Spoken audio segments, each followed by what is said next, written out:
نحمده ونصلي على رسوله الكريم أما بعد فأعوذ بالله من الشيطان الرجيم بسم الله الرحمن الرحيم ربي يسر ولا تعسر وتمم بالخير وبك نستعين السلام علیکم ورحمۃ اللہ وبرکاتہ۔ تو آئیے اللہ سبحانہ و تعالیٰ سے بات چیت کا سلسلہ سٹارٹ کرتے ہیں سورہ یونس کی آیت 83 سے۔ آیت 83 to 86 میں ہم جانیں گے کہ حق کا ساتھ دینے میں سبقت کون لے جاتا ہے۔ پھر ہوا یہ کہ موسیٰ علیہ السلام پر کوئی اور نہیں لیکن خود ان کی قوم کے کچھ نوجوان فرعون اور اپنے سرداروں سے ڈرتے ڈرتے ایمان لائے کہ کہیں فرعون انہیں نہ ستائے، اور یقیناً فرعون زمین میں بڑا زورآور تھا اور وہ ان لوگوں میں سے تھا جو کسی حد پر قائم نہیں رہتے۔ اور موسیٰ علیہ السلام نے کہا، اے میری قوم، اگر تم واقعی اللہ پر ایمان لے آئے ہو تو پھر اسی پر بھروسہ رکھو اگر تم فرما بردار ہو۔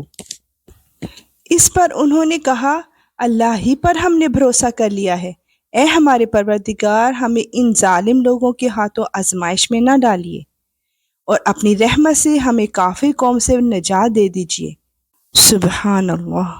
آیت 87 میں بتایا جا رہا ہے کہ حضرت موسیٰ علیہ السلام کا قبلہ بھی خانہ کعبہ تھا، اور ہم نے موسیٰ علیہ السلام اور ان کے بھائی پر وحی بھیجی کہ تم دونوں اپنی قوم کو مصر ہی کے گھروں میں بساؤ اور اپنے گھروں کو نماز کی جگہ بنا لو، اور اس طرح نماز قائم کرو اور ایمان لانے والوں کو خوشخبری دے دو۔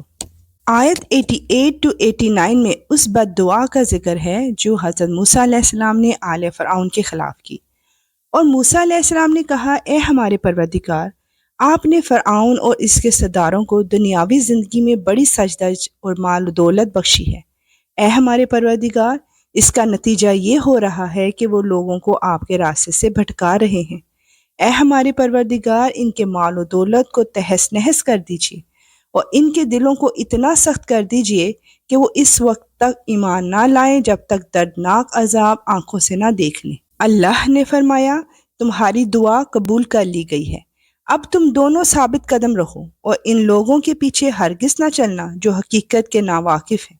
اللہ اکبر۔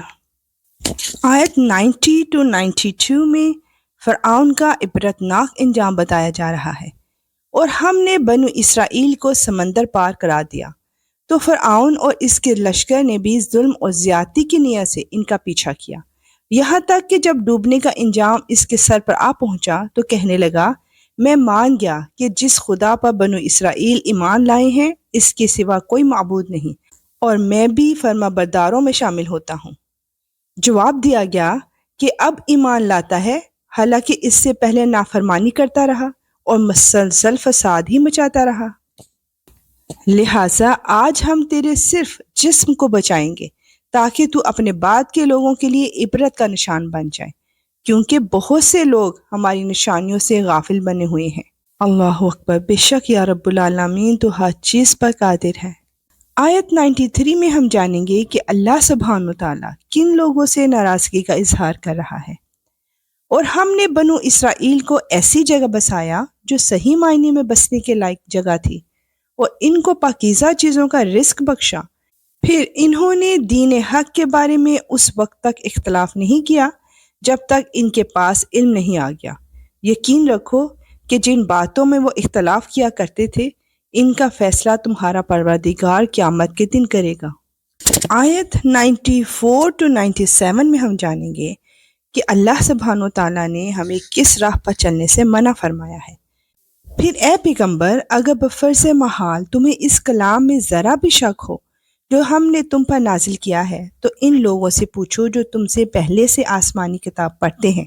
یقین رکھو کہ تمہارے پاس تمہارے پروردگار کی طرف سے حق ہی آیا ہے، لہٰذا تم کبھی بھی شک کرنے والوں میں شامل نہ ہونا، نیز کبھی ہرگز ان لوگوں میں شامل نہ ہونا جنہوں نے اللہ کی آیتوں کو جھٹلایا ہے، ورنہ تم ان لوگوں میں شامل ہو جاؤ گے جنہوں نے گھاٹے کا سودا کر لیا ہے۔ بے شک جن لوگوں کے بارے میں تمہارے رب کی بات طے ہو چکی ہے وہ ایمان نہیں لائیں گے، چاہے ہر قسم کی نشانی ان کے سامنے آ جائے، یہاں تک کہ وہ دردناک عذاب آنکھوں سے نہ دیکھ لیں۔ اللہ اکبر۔ یا اللہ تو ہمیں اپنے ہدایت یافتہ لوگوں میں شامل فرما۔ سنتے جائیے اور اللہ کا پیغام آگے پہنچاتے جائیے۔ اللہ ہمیں اس پر عمل کرنے کی بھی توفیق عطا فرمائے، آمین۔ انشاءاللہ ملیں گے نیکسٹ آیات کے ساتھ۔ اب اجازت، وآخر دعوانا ان الحمد للہ رب العالمین۔ سبحانک اللہم وبحمدک، اشہد ان لا الہ الا انت، استغفرک واتوب الیک۔ السلام علیکم ورحمۃ اللہ وبرکاتہ۔